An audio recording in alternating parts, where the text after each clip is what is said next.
Class 10th chapter number 12 the pi and the tart.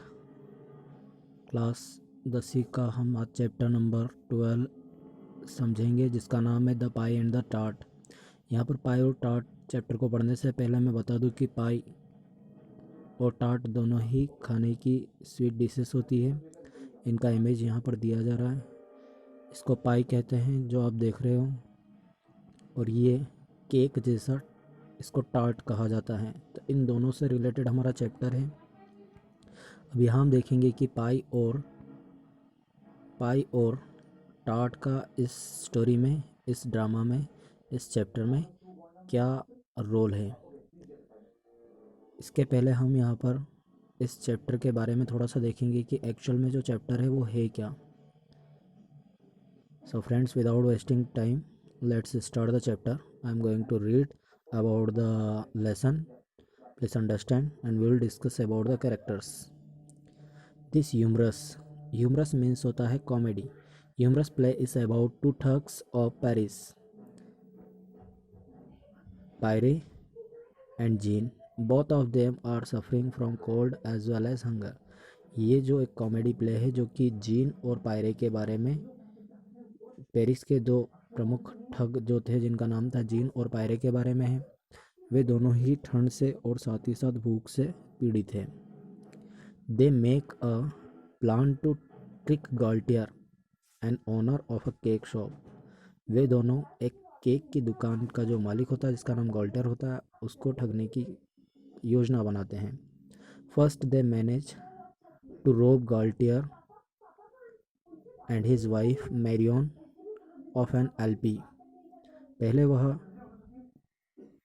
Galtier को ठगने में, Galtier को और उसकी पत्नी को एलपी को ठगने में कामयाब हो जाते हैं, अर्थात वो उनसे पहले एलपी चुरा लेते हैं। Although Jean receive a nice thrashing at the hands of Gaultier, yet in half an hours time Pierre succeeds in tricking Gaultier once again and takes away with his tart too. यहाँ पर फिर बोला जा रहा है कि पहले तो दोनों ही एलपी उनसे ठग लेते हैं और बाद में जीन जो है वह पकड़ा जाता है और गाल्टियर के हाथ से उसको मार पड़ती है। हालांकि आधे घंटे के बाद ही पायरे जो होता है टार्ट को चुराने में फिर से कामयाब हो जाता है। इस प्रकार से हम देखेंगे कि ये जो स्टोरी है, ये जो ड्रामा है, पेरिस के दो ठग के बारे में दिया गया है। वो किस प्रकार से एक केक ओनर को और उसकी पत्नी को बेवकूफ़ बनाकर उनसे एलपी और टार्ट को चुरा लेते हैं। यहाँ कैरेक्टर्स की बात करें तो इसमें मेन कैरेक्टर्स के रूप में पायरे एंड जीन, जिनको वेगाबॉन्ड्स कहा गया है। वेगाबॉन्ड्स का अर्थ होता है घुमक्कड़। गाल्टियर अ पेस्ट्री कुक, एक केक मेकर रहता है। मेरियन गाल्टियर्स वाइफ, उसकी पत्नी रहती है गाल्टियर की। इस प्रकार से यहाँ पर पायरे और जीन, गाल्टियर और मेरियन चार कैरेक्टर होते हैं इसमें। ओके फ्रेंड्स, ये यहाँ पर इसको हम बोलते हैं एलपी और ये होता है tart. Okay friends, let's discuss the chapter. The scene is laid outside Galtier's cake shop in Paris. The time is of middle of the 15th century. The act could be played on a certain stage with one door, back center. The only furniture is a bench right. Jean and Pyre are discovered, the former seated on the bench in an attitude of extreme dejection, the latter pacing up and down, blowing on his finger. Both must indicate that they are cold and hungry. यहाँ पर इस paragraph में बताया गया है कि ये जो ड्रामा है लगभग 15th सेंचुरी, मध्य 15th सेंचुरी का है, जिसमें जो कि स्थान है वो पेरिस का और गाल्टियर की सबके बाहर का है। पूरा का पूरा एक्ट जो है वह, पूरा का पूरा ड्रामा जो है वह एक पर्दे वाले स्टेज पर किया जाता है, जिसके बीचों बीच एक चेयर रखी गई है, एक बेंच रखी गई है। फर्नीचर है, ओनली अकेला फर्नीचर है जो एक बेंच है, जिस पर बैठे हुए यहाँ पर पायरे और जीन पाए जाते हैं, मतलब दिखाए जाते हैं। और यहाँ पर उनको दिखाया जाता है कि दोनों ही बहुत डिजेक्शन में है, अर्थात डिजेक्शन का अर्थ होता है डिसअपॉइंट, निराश होना। दोनों ही बहुत ही निराश है। फिर थोड़ी देर बाद उसमें से पायरे जो है उठता है और वह तेज़ गति से चलने लगता है और अपनी फिंगर्स को रब करता है। और ऐसा दिखाया गया है यहाँ पर इनको कि उन दोनों को भूख लग रही है और साथ ही साथ दोनों बहुत ही ज़्यादा ठंड भी महसूस कर रहे हैं। दोनों का कन्वर्सेशन किस प्रकार से होता है ये हम देखेंगे। सबसे पहले जीन कहता है, regarding Pierre's restless pacing, must you keep doing that, must you keep doing that, तुम्हें ऐसे ही करता रहना चाहिए। Pierre, it is this blasted cold, यह इतनी ज़्यादा ठंड है उसके लिए। If I stop walking I shall freeze, यदि मैं रुक गया तो मैं जम जाऊंगा। I am dying of hunger and cold, मैं ठंड से और भूख से मरे जा रहा हूँ। पायरे ऐसा कहता है। जीन फिर अगेन बोलता है, so am I but I prefer to die sitting down, मैं भी तो ऐसा ही महसूस कर रहा हूँ मगर मैं ऐसे बैठे बैठे ही मरना पसंद करूँगा, ऐसा जीन कहता है। पायरे बोलता है, we make a pretty pair you and I, Paris should be proud of us displaying his rags, there are 23 holes in his tunic, tunic का अर्थ होता है kurta.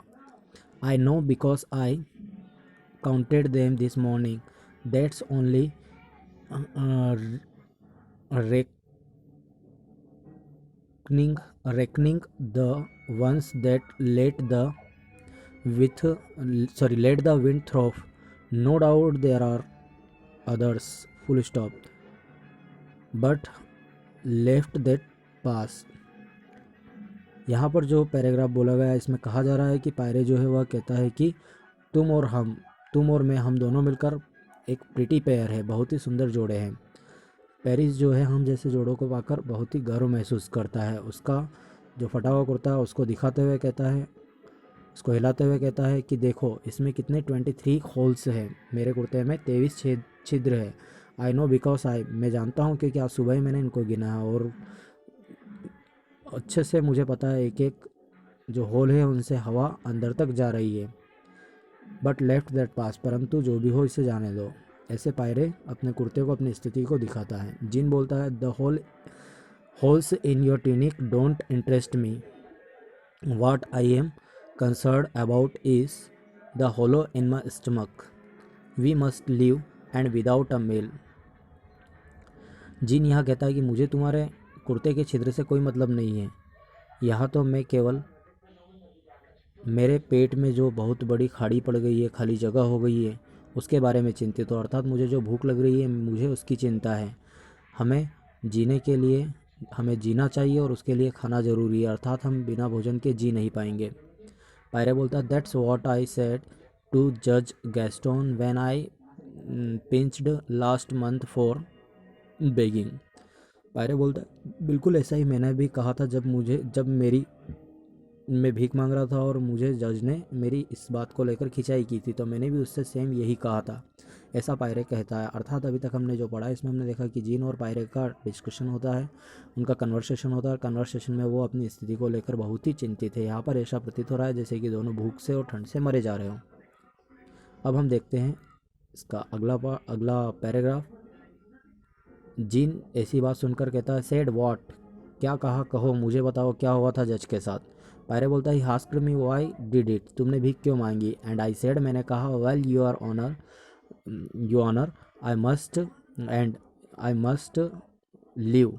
And he looked me up and down and said, I really don't see the necessity.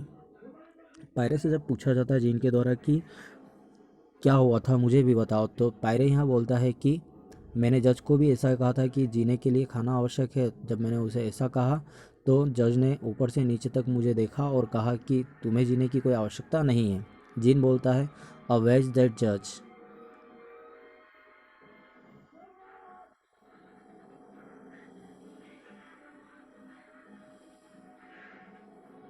उस जज को छोड़ो। Pierre, आगे बोलता है, he didn't know what it was to be hungry. See here my pretty, this can't go on. I am going to knock on every door in this street, and since Charity beings at home, I shall being right here, indicating the cake shop. You had better not be seen. Go into the next street and try your luck there. Jean begins to go, but Pyre calls him back. Wait a minute, brother. Let's hear what you can do. अब यहाँ पर Pierre जो है वह कहता है कि I didn't know what it was to be hungry. मैं नहीं जानता हूँ कि वह भूखा था या नहीं था। सी हियर, देखो यहाँ, मैं जो हूँ अब हर गली में जाकर हर घर से मैं भीख मांगूंगा, और भीख जो है वह घर से ही चालू होती है। अतः और मैं यह शुरू करने वाला, अर्थात पायरे पूरा मन बना लेता है भीख मांगने का। वह सामने वाली केक शॉप को इंडिकेट दर्शाते हुए कहता है कि मैं मेरी जो भीख है यही से शुरू करूँगा। You had better not be seen, और तुम्हारे लिए भी, तुम भी कोई अच्छा सा देख लो, तुम भी कोई ऐसा ही काम देख लो। वो जीन को कहता है कि अगले स्ट्रीट में जाओ और ट्राई करो कि तुम भी वहाँ पर अपना लक आजमा सको, अपना भाग्य आजमा सको। जीन जो है वह शुरुआत कर देता है इस काम के लिए, और शुरू करने ही वाला होता है, तभी पायरे उससे पीछे से आवाज़ देता है कि रुको 1 मिनट के लिए और यहाँ और मेरी बात सुनो, और कहता है कि व्हाट यू कैन डू, तुम क्या कर सकते हो मुझे बताओ।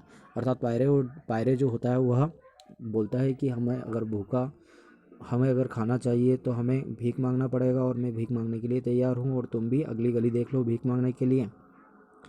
और इस प्रकार से दोनों भीख मांगने के लिए एग्री हो जाते हैं। जैसे ही जीन जाने वाला रहता है भीख मांगने के लिए, तो पायरे उसे रोक कर कहता है कि रुको और मेरी बात सुनो और मुझे बताओ कि तुम कैसे भीख मांगोगे।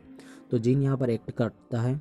Gene knocks on the bench and assumes a mendicant voice and attitude। तो जीन यहाँ पर बेंच को ठोकते हुए बताता है, एक्ट करता है कि वह कैसे भीख मांगेगा।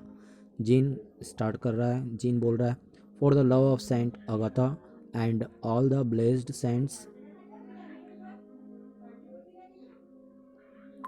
Have pity on a poor miserable who has had no food for 3 days। House that.